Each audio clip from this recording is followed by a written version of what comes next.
en découvrant les 2030 Glorieuses, j'ai découvert vraiment un outil qui permet ça en fait, qui permet aux gens de trouver une vision et un futur vers lequel ils ont envie d'avancer, envie d'aller.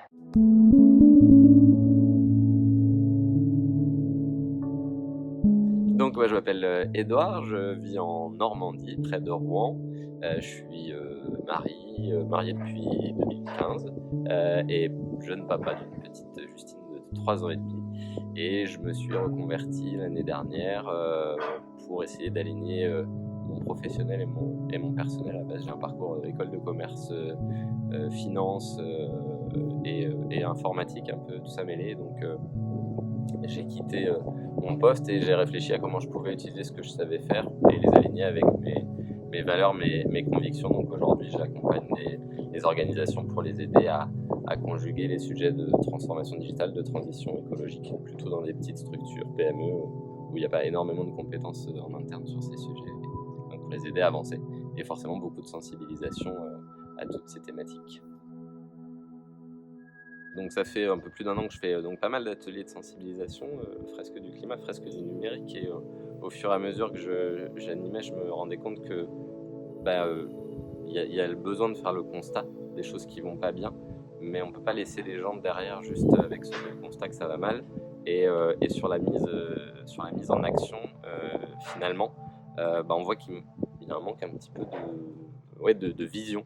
Et donc en découvrant les 2030 Glorieuses, j'ai découvert vraiment un outil qui permet ça en fait, qui permet aux gens de trouver une vision et un futur vers lequel ils ont envie d'avancer, envie d'aller. Quand je commence, ce qui est assez marrant, c'est qu'au départ c'est toujours un petit peu timide, hein, chacun un peu se cherche dans qu'est-ce que c'est finalement une utopie, quelle ampleur de changement on s'autorise à imaginer.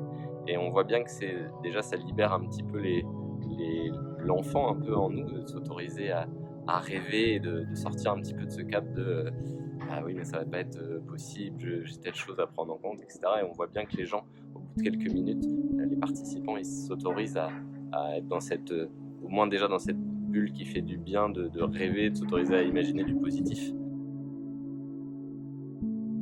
J'ai bien aimé un atelier que j'ai fait donc à Rouen avec un groupe d'animateurs de la fresque du climat, et où on est parti d'idées assez pas conventionnelles, mais pour des gens qui sont dans la transition, on sait un petit peu ce qu'il faut faire. Il y a toutes ces idées qui viennent au départ sur le retour au ferroviaire, etc.